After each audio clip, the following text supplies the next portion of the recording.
Hello and welcome to market की ABC. आज के एपिसोड में हम समझेंगे शेयर मार्केट का एक और इम्पॉर्टेंट रेशो जो है price to book ratio.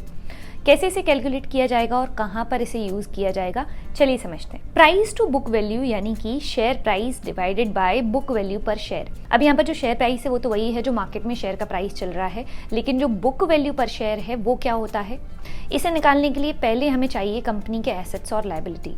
Assets यानी कंपनी के पास जो भी कुछ है, गाड़ी, कार, प्लांट, मशीनरी, यानी कुछ भी ऐसा जो कंपनी के बिजनेस में उसकी मदद करेगा, उसे हम बोलेंगे एसेट्स। लायबिलिटीज़ यानी कि कोई भी ऐसी चीज़ या पैसा कंपनी को जिसे किसी और को देना है, लौटाना है। कर्ज हो गए, लोन्स हो गए, वो हो गए कंपनी की लायबिलिटीज़। तो प्राइस टू बुक वैल्यू निकालने के लिए हमें चाहिए बुक वैल्यू पर शेयर, और बुक वैल्यू पर शेयर निकालने के लिए हमें चाहिए होगी टोटल बुक वैल्यू। तो सबसे पहले हम निकालेंगे टोटल बुक वैल्यू यानी कि एसेट माइनस लायबिलिटी। यानी कि 100 रुपये के मेरे पास एसेट हैं, 50 रुपये की लायबिलिटीज़ हैं, तो 50 रुपये 100 माइनस 50 रुपीज़ जो हो गई वो हो गई टोटल बुक वैल्यू। लेकिन अब हमें क्योंकि बुक वैल्यू पर शेयर निकालना है तो अब हम इसे उसके फॉर्मूला में रखेंगे। टोटल बुक वैल्यू जो कि 50 रुपये निकली है उसे कंपनी के जब हम शेयर से डिवाइड कर देंगे, यानी कि टोटल शेयर्स हैं 10 और टोटल बुक वैल्यू है 50, तो यहाँ हम 50 को 10 में से जब डिवाइड कर लेंगे तो कंपनी की पर शेयर बुक वैल्यू जो है वो हमारे पास निकल करके आ जाएगी, जो कि हुई 5 रुपये। तो अब हमारे पास बुक वैल्यू पर शेयर जो है वो निकल करके आ गया है। तो अब हम निकालेंगे प्राइस टू बुक वैल्यू। मान लीजिए शेयर का मार्केट प्राइस है 20 और हमने बुक वैल्यू कितनी निकाली थी, 5 रुपये। अब फॉर्मूला लगेगा share price divided by book value पर शेयर। शेयर प्राइस थी 20 रुपये और बुक वैल्यू पर शेयर जो कि 5 आया है, तो कितना निकल आया प्राइस टू बुक वैल्यू, वो हो गया 4 रुपये। लेकिन ये समझ लीजिए कि इसका क्या मतलब है। इसका मतलब ये है कि 1 रुपये के नेट एसेट्स के लिए आज आप 4 रुपये दे रहे हैं उस शेयर को खरीदने में। तो इस केस में 20 रुपये में उस शेयर को खरीद रहे हैं आप आज, लेकिन कल अगर कंपनी बंद हो जाती है तो आपको सिर्फ 5 रुपये मिलेंगे जो कि इस कंपनी की बुक वैल्यू है। तो आप 20 रुपये दे रहे हैं 5 रुपये के एसेट्स को खरीदने के लिए, यानी कि आप बुक वैल्यू से 4 गुना ज़्यादा पैसा दे रहे हैं उस शेयर को खरीदने के लिए। लेकिन आप यहाँ पर ये भी बात ध्यान रखें कि आप पीवी रेशो को हर जगह अप्लाई नहीं कर सकते, क्योंकि इसे कैलकुलेट करने के लिए हमें चाहिए है एसेट वैल्यू। और कई कंपनीज ऐसी होती हैं जिनकी एसेट वैल्यू जो है वो ना के बराबर होती है।